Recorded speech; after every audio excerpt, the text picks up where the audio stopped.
ආයුබෝවන් යාළුවනේ.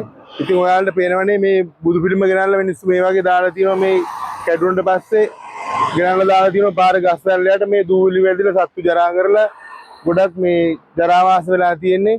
එහෙම වෙන්න දෙන්න එපා. ඔයාලා මීට මාස ගානකට සමහරට මේ පිළිම වලට හඳුන් කුරු පත්තු කරලා පහන් පත්තු කරලා වඳින්න පුදන්නේ නැති දැන් නිකන් මෙහෙම ගෙනල්ලා දාලා තියෙනවා.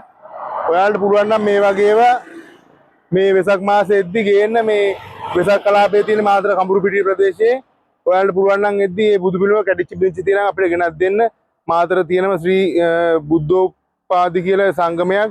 ඒකේ මේ විසින් මේ වගේ පිළිම වහන්සේලා අරගෙන නැවත රිපෙයාර් කරන්න පුළුවන් ඒවා අලුත් වැඩියා කරලා හදලා දෙනවා. නැති ඒවා චෛත්‍යයන් තුල ගර්භාෂය තැන්පත් කරනවා. අලුතෙන් හදන පිළිම වහන්සේ ඇතුළේ තැන්පත් කරනවා.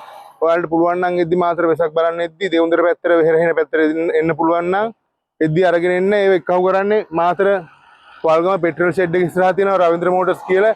ඒක රවින්ද්‍ර අයියා තමයි කටයුතු කරන්නේ ඔක්කොම. එයා මේ පිළිම වහන්සේ ඔක්කොම අරගෙන ගිහිල්ලා තැන්පත් කරලා නැවත පූජනීය දේවල් බවට පත් කරනවා. ඔයාලට පුළුවන් නම් මේ වගේ අපරාධ කරන්න එපා. ඒ කියන්නේ ඔයාලට සමහරවිට දාන තැනක් නැතුව මෙහෙම ගෙනල්ලා දානවා ඇති. එහෙම වෙන්න දෙන්න ඕනේ නැහැ. ඔයාලා ගමේ ගෙදර තියෙනම් මේ වගේ මේ පිළිම වහන්සේලා කැඩිච්ච බිරිච්ච අපිට ගෙනල්ලා බාර දෙන්න. මෙහෙම වෙන්න දෙන්න එපා. ඒක අපිට හොඳ නැහැ බෞද්ධ ආගමික වශයෙන්. ඔයාලට පුළුවන් නම් මේ වගේ දේවල් අපිට ලබා දෙන්න. එහෙනම් යාළුවනේ නැවත හමු. තෙරුවන් සරණයි.